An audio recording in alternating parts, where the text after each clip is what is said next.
It's not just another day in your life. Things are changing for the better. At Comcast, we see those changes, and we're thinking about how we use technology today to live, work, learn, and play. And we're building for the future now, so we're better prepared for the wants and needs of tomorrow. That's why Comcast is rolling out multi-gig internet speeds to more than 50 million homes and businesses before the end of 2025, making our already industry-leading network even faster, smarter, greener, and more reliable. Over the decades, Comcast has been your partner, working hard to serve your community, and will continue to be your partner. We're expanding our gigabits so you can enjoy the tiny bits that matter most. It's Not Your Fault is a podcast for parents, caregivers, and young people navigating the world and its challenges. Here's your host, Brandon Jones. Greetings, everyone, and welcome back to another installment of It Is Not Your Fault, a teen mental health podcast. I'm your host, Brandon Jones. And on today's episode, we're going to take a different look at anxiety. Yeah, we're going to look at anxiety from a different lens. I have to admit, I have probably talked about anxiety, maybe about 6 times since the start of this podcast. And every time I've talked about it has been from a place of deficit, a place of the negativity of anxiety and how it stops the young person from growing and excelling in life, but I always have given tips on how it's important for us to find ways to manage our anxiety. And I will do that again today. But an interesting thing happened to me a few weeks ago, and I've been chomping at the bit to talk about this on the podcast. I took my 2 oldest children to see the movie Inside Out. Now, for folks who are not familiar with Inside Out, it's a movie about emotions. It's an animated film, and it follows a young lady as she grows and develops and manages her emotions. The first movie, they dealt with specific emotions, but in the new film, part 2, they dealt with some new emotions that have come up for the young lady since she has gone through puberty. So she got a little bit older, and it was they did a fantastic job writing this. It meant, I think, for both of my kids, where they're at in their development, they resonated very well with this film. It resonated with me as somebody who comes from the psychological world. I was like, man, they nailed how to really explain this for young people. But there was an interesting dynamic in the movie that really caught my eye, and I was in awe as I watched the movie. They introduced the emotion of anxiety and the feeling of anxiety, and they didn't introduce it in a deficit position. They introduced it as a benefit, and why anxiety is important in your life and what anxiety can do for you and how it helps. And they did this in a couple different ways. The first way was in the introduction. So the way the movie plays out, each character is an emotion. So anxiety gets introduced to the mind, where they kind of house their home and their headquarters of this emotion. And it comes in chaotic, right? The anxiety comes in chaotic. The other emotions are like, what in the world is this thing here? Like, this thing is running ruckshop around us. But anxiety explained to the other emotions how they can be a benefit to the individual and their development, and why they're there and why they're important. I don't want to give away too much of the movie, because I really would like people to check this film out. But anxiety did a masterful job of talking about why. And then at one point in time, anxiety gains more control over the other emotions and starts to show why anxiety is beneficial to an individual. Now, one thing I have said on this podcast, and I like to remind people of, is everyone has anxiety. It's a part of the human development. Anxiety becomes a mental health issue and concern once it starts to override a person's ability to cope. So if your anxiety starts to get in the way of your day to day, and it starts to prevent you from doing things that you normally would do, that's when it kind of becomes a clinical issue. And there's variations. There's a scale here, or a continuum of anxiety. So it's not a one size fits all thing, but usually the telltale signs are it's getting in the way of your day to day activity. But in this film, anxiety did a really good job at helping this young lady develop in this new stage of life, puberty. But then it got out of control. It got out of control to the point where anxiety got so bad that this young person ultimately ended up crashing in one way or another. I'm not going to say how, but they ended up crashing. And it made me think anxiety plays a role, and there's duality in anxiety. It's not all doom and gloom, it's not all bad. Anxiety is here to help us, and there's a reason why we have it. And it's funny because I never really talk about it from this standpoint. I never talk about embracing the anxiety. I just explain we all have it. We need to manage it. And if you don't manage it, it can have negative impacts. But we never talk about the positive impacts. So that's what I want to do. Anxiety has often got a bad rap, especially amongst teenagers. But it is important to understand that not anxiety is not always negative. It's not always a bad thing. And it definitely plays a critical role in how we make decisions and how we develop. And that's what Inside Out 2 definitely highlighted. So, again, anxiety is a natural response in life, especially to stressors. It helps us stay alert, it helps us stay focused, it helps us stay prepared to face the challenges that we have in life. And we all have challenges. So we need that anxiety to be there to help us drive past, to be resilient and drive past the things that are going on in our lives. I think there's three core things that anxiety helps us do. One, it helps us increase our awareness. So anxiety can heighten our senses. It can make us more aware of our surroundings and even potential dangers that may show up in our lives. Two, anxiety can boost our motivation. Yeah, believe it or not. Some people talk about anxiety leading to them not being motivated or missing opportunities or not executing things. But sometimes anxiety can be that push, that kick, that internal driver that you need to get you to the next level. And that push can prepare you for things like exams. Like, think about if you've gone to college or you go into a school where you had to cram an exam or study for something, and that anxiety kicks in, and all of a sudden, you're a little academic monster. You're making things happen. Not probably the best thing to do consistently, but sometimes you have to pull those all-nighters or those cram sessions, so that you're able to perform academically.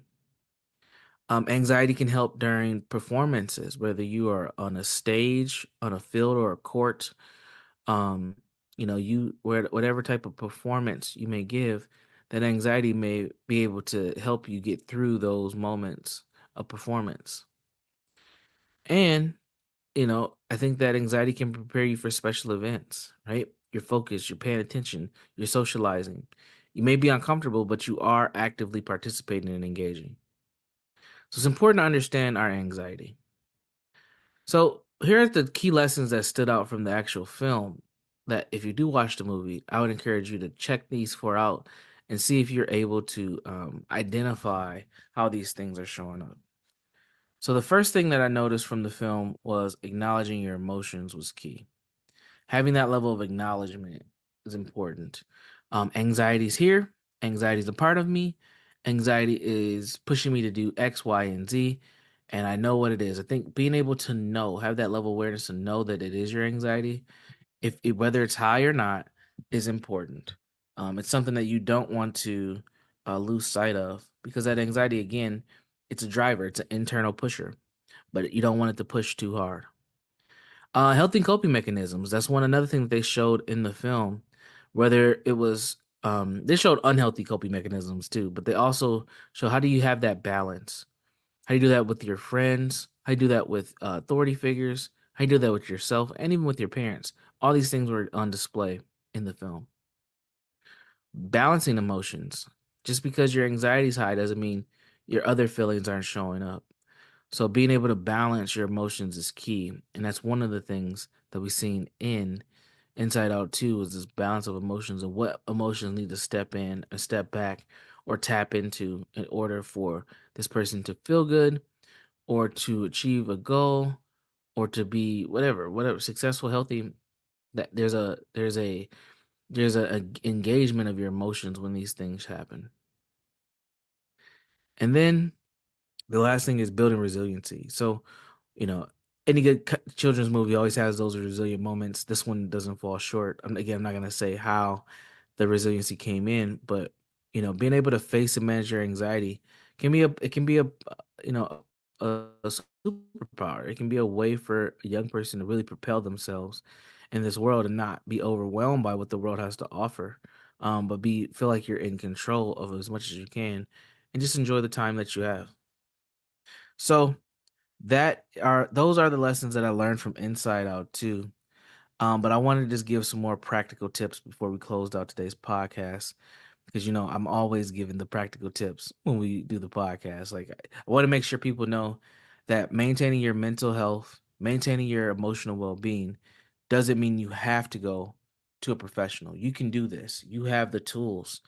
The tool is you, and not in a negative way. I know that word used to be a negative thing, but you are the tool. You are the gatekeeper to your own well-being. And a lot of people feel like they're not, but sometimes you do need some guidance to get there, but you can't be dependent on a therapist to get better. So here's some tips. Stay active. Have regular exercise. This helps you manage your anxiety levels. If you're somebody who overthinks things or you're very competitive, working out is a good way for you to utilize those talents that you have and another way to achieve a different goal. Maintain a routine. A lot of times we are anxious because we're all over the place. Some consistency, some structure, some systems, they all help. So maintaining a routine is a good thing for normalcy and for you to keep your cool and stay in control. Practice being mindful. Tap into those emotions. What's happening? Find techniques to help you. Meditation, deep breathing, even counting sometimes can be a way of meditating for folks. I like to sit in silence and let my brain kind of settle itself down, but not too long because I don't want to fall asleep. But that's one of the ways that I practice mindfulness is trying to clear my mind, have a calm mind, breathe some fresh air, and allow my mind to rest itself after it's done processing everything. Stay connected, talk to friends, family members, counselors, etc. And then limit screen time. This is a major one. A lot of our anxiety today comes from social media. Whether you're looking at the news or you're engaging with what your friends are saying, it can be a tough dynamic. So, managing your social media, being intentional about how you spend your screen time is important. And I know as the generations continue to get older, the younger generations are going to have probably a bigger time with that because their whole life has been in front of screens and with Wi-Fi. But that shouldn't scare us. That it should encourage us to figure out cool strategies and innovation to help them, even despite the devices. So, again, remember, anxiety is not always a bad thing. When managed well, it can be a powerful tool for your growth and self improvement. And that's one thing that the movie Inside Out 2 highlighted. And again, I want to encourage you all to check it out. And if you have children, I encourage you to share it with them of all ages because there's a lot in that movie that I think can really help people if there's some dialogue and some expectation that you want some help afterwards. So speaking of help, that's going to wrap it up for today's podcast. So there's a couple places where you can find us and me, which helps me, but it also can help you. The first place is on Facebook. Just go ahead and search It's Not Your Fault Podcast in the search bar in Facebook. You should be able to find us. Like the page, you'll get a little article that I wrote about Inside Out 2 that I pretty much talked through today. And also, you'll get to find other episodes and other sharings from myself and the podcast, as well as Shaletta Makes Me Laugh. The second place you can find me is on my own personal website, www.jegna.org. That's jegna.org, where you can get in contact with me, ask me questions, figure out my services, etc. And then the last place you can find us is ShalettaMakesMeLaugh.com. That's ShalettaMakesMeLaugh.com. And with ShalettaMakesMeLaugh.com, you have myself and a whole list of other awesome podcasters helping you build a life of abundance and success. So with that, I bid you adieu. Take care of yourself. Be safe, be constructive, be well, and we'll check you on the next podcast. Peace. To check out previous episodes of It's Not Your Fault, or to learn more about Brandon Jones, log on to ShalettaMakesMeLaugh.com. In this job, I challenge myself and grow. At Lutheran Social Service of Minnesota, Kelly makes a difference. We see people, not disabilities. I'm here for them. Lutheran Social Service is now hiring direct support professionals to work in our homes and empower people in our community. The work is rewarding, and so are the benefits. Full-time direct support professionals receive medical, dental, and vision plans, matched retirement savings, paid time off, and more. LSS is a great organization. They recognize my talents and my desire to grow.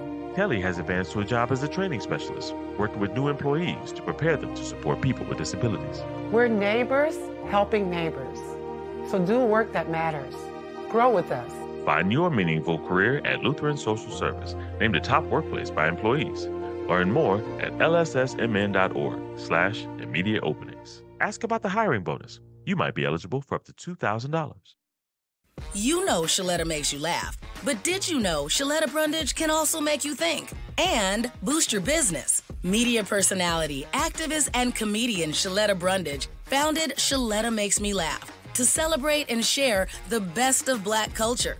It's a podcasting platform. You can download 10 weekly podcasts hosted by African-American subject experts at ShalettaMakesMeLaugh.com or wherever you find your favorite podcasts. ShalettaMakesMeLaugh.com is also a production house, creating broadcast-quality commercial content. And Shaletta and her team of storytellers create powerful promotional campaigns to get businesses the brand awareness they're looking for. Some of Minnesota's top businesses trust Shaletta, and you can too. Get out the word about your events and products and get in front of communities of color with ShalettaMakesMeLaugh.com. She's got the power to help your business. Are you a woman known as a good listener? Do you have skills in de-escalating situations? Are you what they call a people person? Then the Minneapolis Police Department would like to meet you. Now in a rebuilding phase, the Minneapolis Police Department is recruiting more women to wear the badge. The department offers career options for women with a high school diploma or GED. There are also opportunities for women with 2- and 4-year degrees who are ready to apply their skills in new ways. Police work makes a great second career for social workers, teachers, nurses. Women in their 30s and 40s are welcome to apply. There's no age cap. You'll be paid while you train and mentored by veteran women officers invested in your success. Minneapolis also welcomes current police officers to join the state's largest department. Make a difference on the streets, working in your community, in a career with competitive salaries and generous benefits. Go to minneapolismn.gov and search police jobs to find out more. If you live in an older home, it may contain lead-based paint on walls, woodwork, and windows. Even more bad news, lead exposure can be dangerous to young children and impact their brain development. And now, the good news. Hennepin County will fix lead hazards in your home at no cost to you. We were worried because of the paint in the windows in the bedroom. They were peeling and chipping, and we know that when paint peels and chips, and it looks a certain way, that's possibly lead. We were worried for our children more so than anything. Eligible homes can qualify for up to $15,000 in upgrades. You may even qualify for new energy-efficient windows. Don't worry, Hennepin County has a trusted list of pre-approved contractors. You won't even have to find companies with correct licenses or certifications. I've just done a test and it's positive. So we know that this is lead-based paint, and then we know it's a hazard because it's creating dust every time this window moves and opens. And if you look in here, that's just full of lead paint chips. You won't have to stay with your cousin while you're getting the lead out. Hennepin County even pays for you and your family to stay in a hotel while the work is underway. The last good news is how easy it is to apply. Just go to hennepin.us/lead control to get started. I'm really happy with the program. We can go to bed knowing that our children are safe. That's hennepin.us/lead control. Tell your friends about it.